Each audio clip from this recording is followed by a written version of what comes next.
Respite builds resilience, and dementia residents need that respite, being in such a demanding environment, day in, day out. And many people in dementia facilities don't get any chance for respite, except for maybe Christmas Day, when most people go out for the day on Christmas.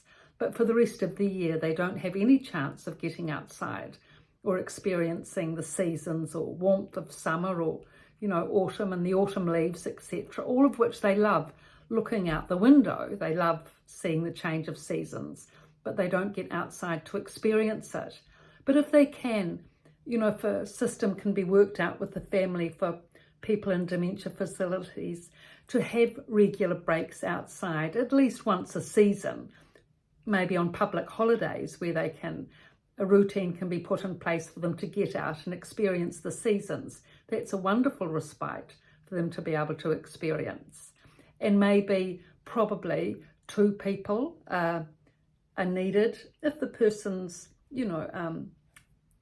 average mobility, they can walk, but they need a walker, then probably it's good to go out with 2 people, arm in arm, 1 person each side, pretty much a dementia resident, a functional dementia resident who's independent with activities of daily living, which is needed to be in first entry dementia facilities. They can be taken out for 3-4 hours to the park or the beach or a cafe.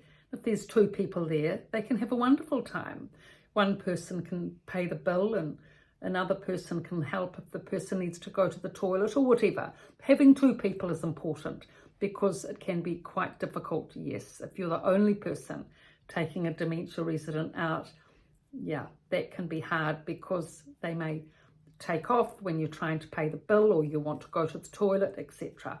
But 2 people, it's quite manageable for a dementia resident who has good fitness being really the main thing, and mobility and balance. I mean, their balance may not be perfect because in a dementia facility, everything's flat, of course, so they do lose their balance actually quite quickly in terms of going up and down steps and stairs and slopes.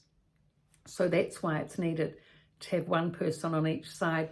But if, for example, if with your family, it's a busy family and lots going on, but Easter break, Anzac Day break or other public holiday breaks, if it could be that there's the routine on public holidays that mother's taken out for the half a day, that's 3 or 4 times a year, that's marvellous, remarkably good, a great routine for her to be able to be taken out 4 or 5 times a year makes a big difference. Many people don't realise how much of a difference these respite breaks give, but really, even just 1 respite break like Christmas makes a big difference. I mean, after Christmas, all the residents come back happy, chirpy, sustained, for a few months after that. But it needs to be ongoing. It can't just be once a year. That's really not enough. If it can actually be each week, that's really good. There was 1 dementia resident who had a lovely daughter. She was a lovely, amenable lady, very pleasant, no behavioural issues and quite independent. All of that helps, of course, taking someone out. And the daughter used to take the mother out every Sunday. She'd leave at 11 o'clock, sign out, and the mother would come back at 4 every Sunday. And I asked the daughter actually one day, what is it that you do with your mother when you take her out on a Sunday for the 4 hours? And she said, she just comes home with me. And I thought, what a remarkable thing that is. What a good idea. Wouldn't it be good if that happened a little more often? She just goes home with me. Now, she'd probably been going home with her for Sunday lunch and a few hours in the afternoon for many years probably, and they were just continuing the routine. So this is a really good idea. Just continuing the same routine that you've had with your mother, if she's been coming around every Sunday for Sunday lunch and a few hours each Sunday to give her a break from the week.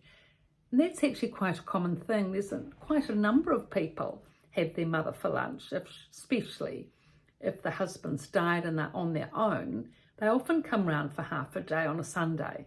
So to continue that same routine once they're in the dementia unit gives them tremendous respite and relief, knowing that they have that break each week, and it gives them that stamina to be able to manage for the rest of the week.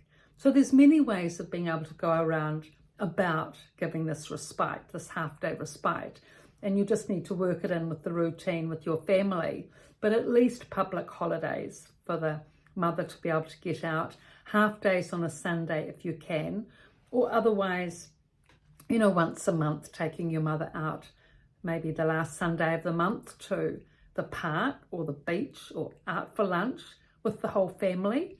It's a wonderful thing that she can keep connected with the grandchildren, and the grandchildren can keep connected with Granny. And, you know, actually children get on very well with dementia residents because they find it fun. They love elderly people. All at the dementia unit, young children coming and visiting is a wonderful experience for both parties. Neither party needs to communicate perfectly.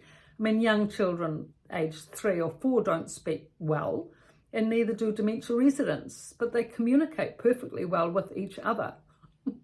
And they enjoy each other's humour and banter. There was one nephew of a lovely, delightful dementia resident who had 2 young children. One was just turned 3 and the other one was 4. He used to come in on his own, no wife. I don't know if he had a wife, but he used to come in on his own. He was the nephew, not the grandson, but the nephew.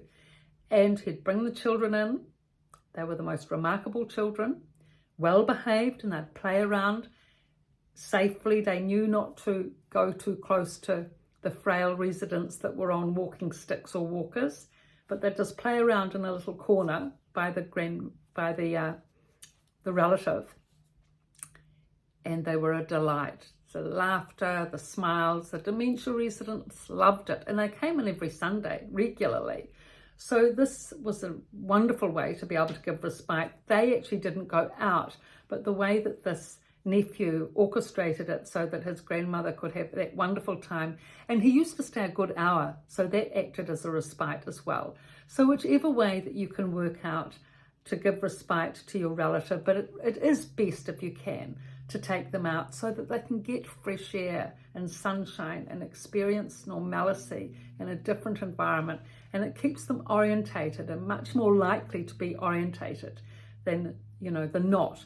If, you know, when they don't get these chances of getting out, it's extremely difficult for them to be able to orientate to the outside world, or that anything else is going on indeed outside the dementia unit, and they like to keep up to date and orientated. So I've written these 2 books on ways to reduce dementia stress: The Resident's Voice from a Dementia Unit and The Resident's Rise from a Dementia Unit, both on Amazon, both on my website in the description below, www.pietavalentine.com, and they're on ebook, hardcover, softcover, ebook being the most popular and convenient. So thank you for your subscriptions and likes and viewing. I really, really appreciate it. Please pass on the links, and please subscribe if you enjoy these tutorials or sessions, and I'll be doing more videos on stress and other topics in the future. Thank you.